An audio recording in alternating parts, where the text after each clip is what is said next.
आपल्यासोबत स्थगन घेतले आता. आपल्यासोबत सचिन आहेरे. सर, काय सांगाल? आज सर्वात महत्त्वाचा मुद्दा आहे. काही ठिकाणी सिलेंडरचा प्रश्न उपस्थित होतो आहे, काही ठिकाणी रेस्टॉरंट देखील बंद झालेले आहेत, तुटवडा जाणवत आहे, परंतु सत्तेमध्ये असलेल्या लोकांचं त्याकडे दुर्लक्षितपणा होतो आहे. हे कालच मी या बाबतीतलं स्थगन मांडण्याचं काम मी केलं होतं. ते आज त्याच्याबद्दल बोलायला देतील अशी अपेक्षा आहे. त्याला कारण असं आहे की मुंबईतला तोंडातला घास हा आता कुठेतरी घालवण्याचा प्रयत्न होतो आहे. कारण कसं आलेलं आहे की मुंबईतले जे चाकरमानी आहेत किंवा मुंबईमध्ये काम करणारे जे नोकरदार पण आहेत, हे सर्वच काय घरी जेवण बनवतं अशातलं नाही आहे. खूप काय गोष्टी हे त्यांच्या जीवनाचा जो एक भागाचा जो आहार आहे तो हॉटेल्स असतील, छोटे छोटे ठेले असतील, छोटे छोटे रेस्टॉरंट असतील, ह्याच्यामध्ये माध्यमातून होण्याचा होतो आहे. आणि दुर्दैवाने म्हणावं लागेल की आता व्यावसायिक गॅसमध्ये हॉटेल्स आणि रेस्टॉरंट पण टाकल्यामुळे लोकांना एक मोठी पंचायत या निमित्ताने निर्माण झालेली आहे. याचबरोबर जे गॅसवरती अवलंबून असणारे छोटे छोटे जे लघु उद्योग होते, मग साधी चिक्की बनवण्यापासून किंवा पॅकेजिंग म्हणून बघा, ज्याला हे लागतेच, अशा अनेक लोक गेल्या दोन आठवड्यापासून घरी बसलेले आहेत.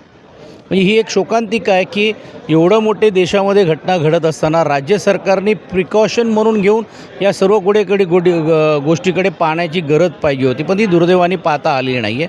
आणि म्हणूनच हा स्थगनच्या माध्यमातून व नेमकं काय उपाययोजना तुम्ही करणार आहात, म्हणजे साधी कॅबिनेटमध्ये याची चर्चा होऊ नये.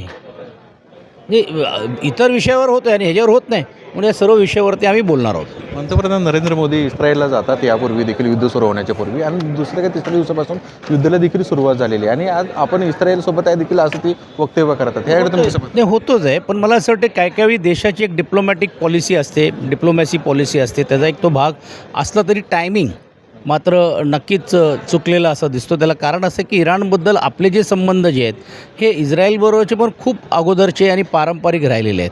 अशावेळी आपण तटस्थ भूमिका जी घेतो आहे ती लाँग टर्मला योग्य आहे की नाही योग्य, हा विश्लेषणाचा भाग आहे. म्हणून तुम्ही बघितलं असेल की देशाच्या स्तरावरती पण देखील पार्लिमेंटमध्ये ह्याची चर्चा व्हावी ही मागणी होते, पण त्या मागणीला सामोरे जायचंच नाही आहे सत्ताधाऱ्यांना. म्हणून अशी अपेक्षा आहे की चर्चा होऊन ह्याच्यात काय वस्तुस्थिती हे तरी लोकांसमोर आलं असतं.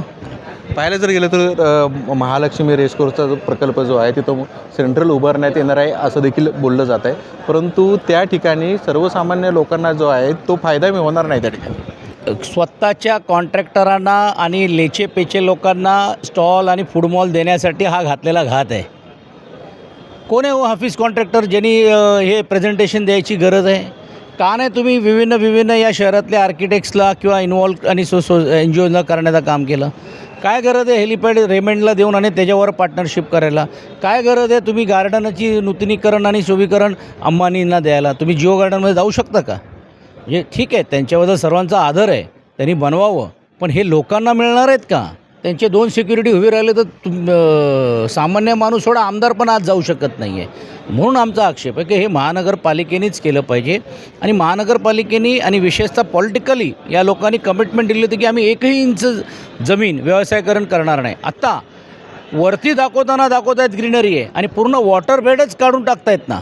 म्हणजे खालनं जमीन खोरून तुम्ही खाली सर्व इन्फ्रास्ट्रक्चर द्यायचं आणि वरतीवाला बघा आम्ही ग्रीनरी ठेवलं. ही काय ग्रीनरी राहणार आहेत का? अशा ग्रीनरीमुळे या मुंबई शहराचा जो लंग्स आहे तो दाबण्याचं काम किंवा बंद करण्याचं काम होतं आहे. धन्यवाद आमच्याशी बातचीत केल्याबद्दल. कॅमेरामॅन संतोष कडलकसह मी प्रसन्नजित जाधव, LS मराठी, मुंबई.